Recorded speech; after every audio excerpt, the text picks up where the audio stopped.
Kory here with the Art Archaeologist channel. So lately I've been watching a bunch of videos on boho beads, and I decided to make a bunch, and here's a bunch of them that I made. And I love the shabby chic look, but this time I made more tribal, more nature kind of boho beads. So I plan to make a bunch more, but for this batch here, it's more of a nature-y based collection. So I'm going to show you what I've made, and then I'll show you my process. Let me zoom in a little. Okay, so I don't know why, but I kept making pairs, which they probably won't be used that way. I'd like to make some smaller ones for earrings, but these are probably all going to be split up, so they came out. I love these little blue ones. They really came out gorgeous, these blue ones, and I did these little feathers. And I did not do jump rings on these. Maybe I should. Some of them have jump rings, some of the feathers don't. And then I found these really cool. They're like black lava beads. I found these at Michael's, I believe. Or it could have been Joann's. It's one of the two. But they are really great. I love those. And then I did one with the crystal. It's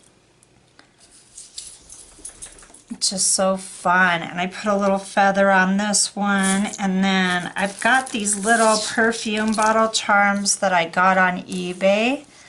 And I did a couple of those. They're different. And then I've got this pretty, you just want to pull out all your charms for these. I really like putting a charm on the end. You don't even have to do that. You can just do a boho bead without them. Here's some that I've made that don't have the charms on them yet, but they will. And they've got all the fabric, and I'm going to show you some of my fabric. So I'll just show you a couple more of these. Here's this really cute, oh, focus, little owl. And then this was, I used to buy these bags of junk jewelry. And this was an old single earring that was in there that didn't have its pair, so I just used it as a charm. You can literally use whatever you have around. So that's those. And then what I love to use for the fabric is, grab my tin.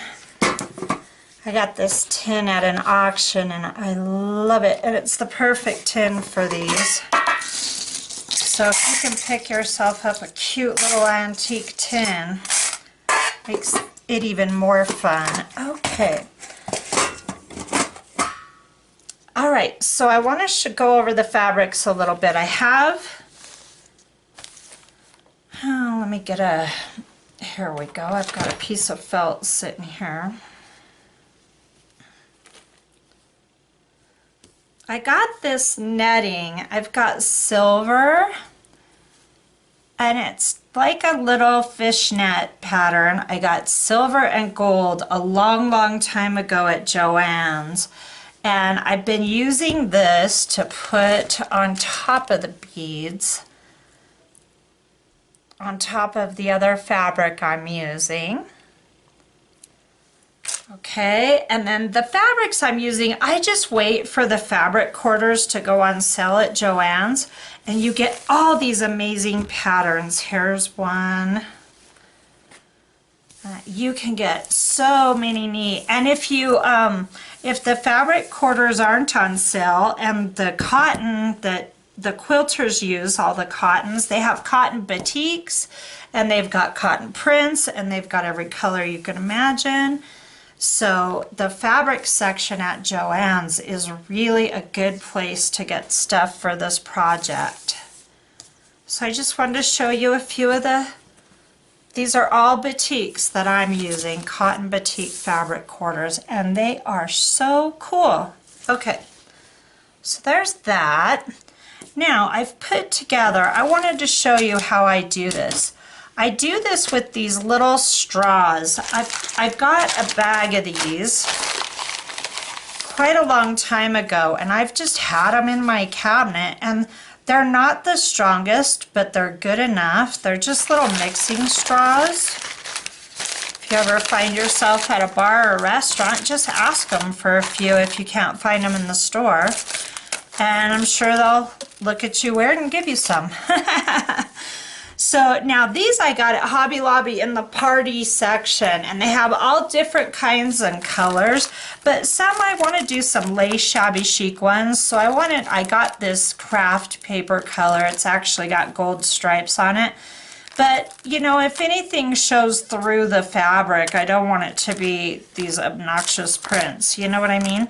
So 25 count for $2.99, and you can use your 40% off on this. And sometimes this stuff goes on sale. I don't see it very often, but I don't shop in this section very often. So there's that. I've got my cute little tray. I got this tray at Tuesday Morning. If you have a Tuesday Morning in your area and I have never been there, I invite you to go check it out. This store, Tuesday Morning, is so cool. I got this little tray, and I got a coffee tray. It's all cappuccino and coffee and all that stuff for $2.99 a piece. In fact, I want to go back and get a few more of these just because they're so fun to work on.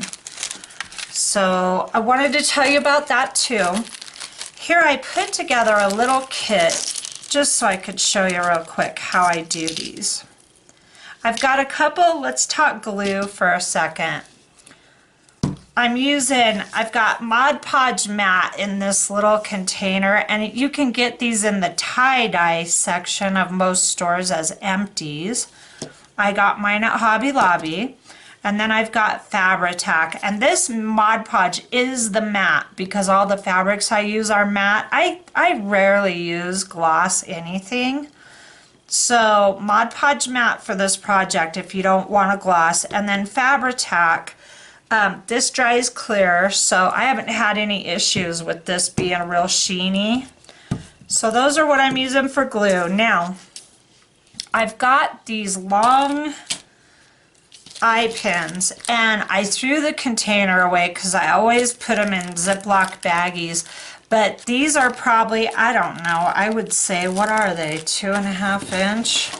There's this size, and then there's smaller, and you really should, these are 3 inch. You should have them all in your stash. These are $3 a pack, but if you wait for it to go half off, you can pick these up for $1.50, which is what I do, and then I buy a bunch of this stuff.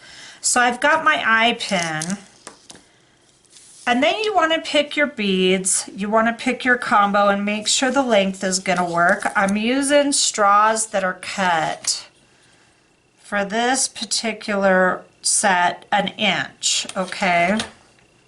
So then you want a smaller hold bead for your end to hold everything together, okay? And then I'm using these really cute silver bead caps, and you can get these are our Metal Gallery at Hobby Lobby. The brand is called Metal Gallery. They also go on sale like every 3 weeks. I don't buy anything full price if I can avoid it. So I've already got my combination worked out. You want to put your whole combo on your wire. Alrighty. And then comes in the pliers. I've got this pair. I did not have a pair of these for years and years of my beading, and I could just slap myself for not having them. These are the best pair you could ever have with the just this plastic coated little soft things, because you can straighten your wire and you can do all kinds of things without marring up your stuff. Wire cutters. These are sawtoothed needle nose pliers. They definitely have a serrated, they're serrated, which I like because I need to grip stuff. And then I've got a soft, nice, smooth pair of round nose pliers. So I'm going to use my round nose. There's tons of videos out there on this stuff, but I will show you real quick how I do it. So I want to leave a tiny bit of space so that all of this can flow a little bit, because I'm going to wrap this with wire in the end and I need that extra little space. So you give it about, I don't know, 1/4 inch. Bend it down, then take it and go to the very end and curve that around all the way until it closes into a loop. Okay, and you want it to close all the way. That's what these serrated edge needle nose pliers are good for. Then you can come in, if it's being a little tricky with you, and just give it a slight little squeeze, and there you go. So now you've got your whole little thing together. I'll do it one more time real quick. I'm only going to do one of these beads though while you're watching, because you get it. I just want to get this together so that I don't lose anything, because I will. I am ADD all the way. Alright, so you get your little pattern and then you give a 1/4 inch down, bend down, curve up. You want a big enough loop. That's what these are. These round nose pliers are designed. See how they get smaller at the end? So you can make all these different size loops. And I like to have pretty big ones on here. You can see that. Because I'm going to be putting charms, and then I'm going to be putting a clasp on the other end, so that these can be for pendants or earrings or elements for a junk journal. So I like to have a big loop at both ends. And then I went ahead and got some of this fabric together. Now this is that cotton batik. And I like to tear mine so that all the edges are nice and rough. And you can check the sides on these. Sometimes one side's better than the other. And I've got this silver fabric for last. So here's how I do it. I get my table is a disaster. The cleanest part of my table is right here. So I'm going to get this mucky old piece of poster board to glue. And then I'm going to take, the Mod Podge works perfect with these batik fabrics, the cotton. It's terrible with anything satin. I wouldn't even attempt it. And I don't think I'd attempt it with lace either. It just doesn't work as well as the Fabri-Tac. But for this, it's perfect. So what I do is I wet an entire end. I also try to rip this a little smaller. It didn't come out that way this time. But I put my bead down, and then I go ahead and get that end stuck on that straw. And you want it pretty tight, and you're just going to kind of spin it on there. I like mine, let me move this so you can see. I like mine a little chubby with fabric. So I've got quite a length of piece. I'll measure it and show you. It's probably like 6 inches on these. I just want a chunk of cloth in there. And then I roll it all the way up, sometimes like halfway. Oh, that's good enough. I'll just throw a line of glue like that. These bottles are great for this. And then just spin it. And if you get glue on your fingers, just wipe it off onto the fabric. That's another thing. You can get messy with this and not have to be all perfect and uptight when you spill a drop of glue or something. It's no big deal, which I just can't do uptight perfectionistic art. I'm over it. I did it for years. I can't do it. Okay.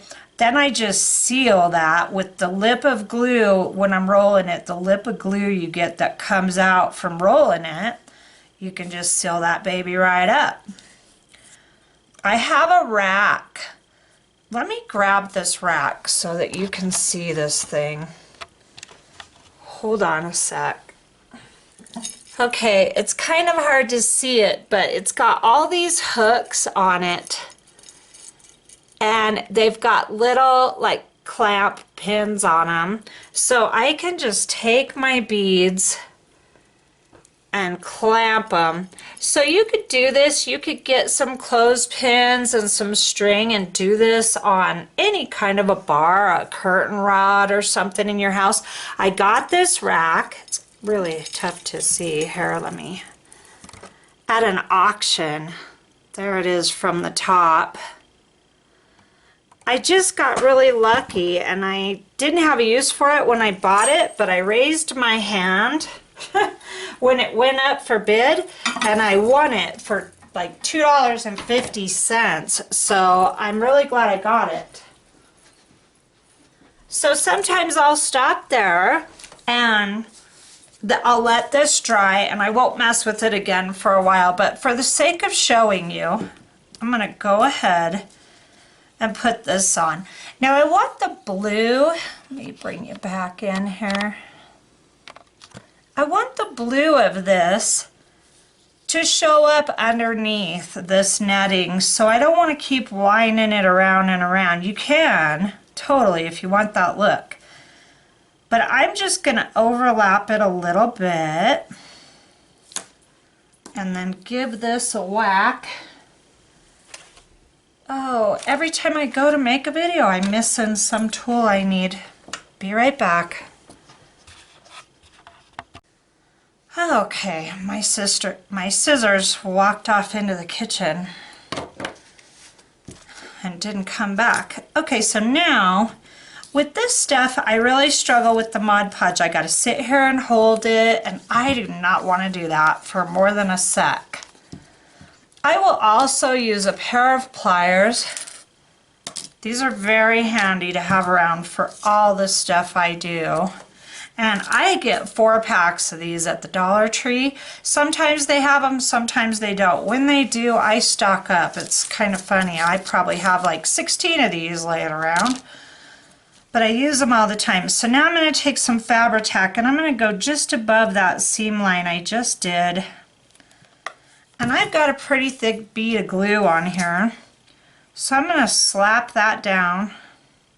This is a messy deal, so gonna get messy doing it. At least my way you're gonna. I want enough glue on there to tamp down that other, to seam it down together in that pretty much the same spot. Now this Fabri-Tac is so good. Look at that, it's holding together. So I will just put this on my drying rack now and let that dry for, I don't know, a couple hours, I guess. And you don't even have to hold it. But if you use the Mod Podge at this point on this filigree kind of or lace fabric, you're probably going to be in for a headache. So the Fabri-Tac is a worthwhile investment. I'll be right back to show you the next step. Okay, so while we're on the topic, before I go move on to the next step just yet, I wanted to show you a couple things. One, whenever I work with wire, I have some kind of container on my desk that I can throw. There's razor blades in here. I should not be poking my finger in there. There's all kinds of metal in here, broken hooks, whatever metal scraps I have. I go ahead and put in here to keep safe, keep everybody safe. Because safety first, right? And then I made these boho beads a while back, and I'm going to show them to you, but I do not recommend making them the way I made these. They're really cute. I made these a long time ago. And they are with batik cotton fabric as well, green. I can't find this fabric right now, but anyway, the core of these is made with air dry paper clay. I saw a video a long time ago, and I don't know who did it. We're talking a couple years at least that I saw this, and they did this, so I thought, oh, I really want to make some of those. Well, I got the air dry clay, and then you roll it up and you snake it, and then you break it apart, and then you take your wire and you shove your wire through the wet clay, and then I set them all on a cookie sheet to dry out in the air. It took like 7 days for the clay core of these to dry. It took forever. They came out super cute, but I would not do this again. I'll do straws now or even sticks because I just can't wait that long. So it is an option. You can mold. The advantage to clay is you can mold and shape it however you want. So that is an advantage. But it's not enough of an advantage for me to do them again. I'm just too impatient. But if you're patient and you want a certain shape, that's the way to get it. Okay, so there's that. Now I've got some more here that are done. And I wanted to finish these out and show you how to do the wiring. Now I'm using 24 gauge wiring for this. I use 20 gauge. The higher the number, the thinner the wire. I use 20 gauge. These are like probably 20 gauge when you buy these eye pins. And then if I need a longer wire, because you're only going to get 3 inches with these, and then you got the ends sucked up with the eye loop part of it, so you lose a 1/2 inch right there just from that, you know, a 1/4 inch on each side. So if you need them longer, I just use this 20 gauge wire, and this goes on sale too at Hobby Lobby every few weeks, so you can get that half off. Now for the decorative wire wrapping, I'm using 22 gauge. And if you let go of this thing, this spool will go brrrr, and it'll all be off and you'll be bumming. So make sure you hold on to that thing. Here's why these are so handy. They straighten your wire right up without marring it. Okay, and then I'm going to just grab enough to do a bead. I do at least double the length of the bead, about like that for this size bead. Okay, give it a whack. All the while I'm holding on to this tail, because that is a nightmare, and it will happen to you. It happens to every single one of us who work with wire, but just know there's you'll probably only ever do it once, I'll tell you that. So now I've got this space, right? Where's that one I just did? So here's the one without the fabric, and it's got a little bit of play in it, right? Well, when I started making these, I wasn't really focused on that, but I still ended up pretty lucky.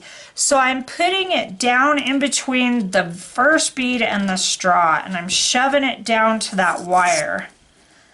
And I'm wrapping the long end around and pulling it down out of my way, because I want to wrap this little piece of wire as much as I can up in there. If it's way too long, just take your clippers and clip it off. But here's why serrated is so good, or sawtooth. You can just keep getting in there and spin that around and clamp as you're spinning, and you won't be able to, I can't see it, I just have to feel for it. I don't want anybody getting poked, so your fingers are your best friend for that right there. And then get to it. I'm a bead hoarder big time, and I have a bunch of these with all different beads in them. So these are kind of bigger. They're seed beads, only big seed beads. You see how the hole is a little bit bigger in these. I'm a little older. I don't want to chase seed beads around, so I've got these really pretty. This bead is kind of a brownish green that I'm doing, so I'm going to use this really pretty selection of brown and copper. And I'm just going to grab a handful of, I don't know, 8 or 9. I don't count. I don't care. I want to have fun when I do my art. I don't want to be, you know, it's fine to be precise when I need to be, but I don't always want to have to measure and count every little thing I do. Otherwise, I'd spend all day measuring and counting. And I just get them on here with my hand. Seed beads are a real bummer to chase around. These aren't as bad. If you like doing tight beadwork and you have the patience for it, by all means. Seed beads look lovely on these. They look totally gorgeous. So I've got quite a strand. It's as long, it's you know, almost double the length of this bead. That might be a little too much. Actually, I'm going to take a few off. And then what I do is I'll get this wire, just the wire itself, started on the bead like that. And then all I'm going to do is just keep spinning the bead and wrapping around, and I'm going to drop these little beads off as I go. Okay, all the while I'm pushing this wire down on that and pulling kind of tight. See that? So that it'll all stay together for me. And then I've got a really long tail to work with here. So I'm going to wrap a couple more rows on here. I didn't have to drop all my beads off so soon, but you can pull it down and mess with it and manipulate it. And then the goal is when you start getting down there to get up in between that bead and the straw on the other end and spin, spin, spin. And I've got quite a bit of wire left over on this one. So I'm going to come in and whack it. And before I do anything else, I'm going to put that metal in that canister, because if I set it down on my work surface, it's going to end up on the floor and somebody's going to step on it. So I've just trained myself to get rid of them right away. And then I'm just spinning this and clamping, as you can see. And then I'm going to reach in there and make sure I don't, if anybody should be stabbed, it should be me and no one else. And then what I like to do is, since you've got these beads on here, this wire's kind of loose. I like to take my soft, smooth, round nose pliers, because you can snap this wire if you're using the wrong tool. Alright, and I'm going to do little bends like that, here and there on these strands of wire, and that's going to tighten up all this work you just did, all this pretty bead work on here, and it's going to add a decorative element. I have stabbed myself a few times doing this just because it helps to pay attention.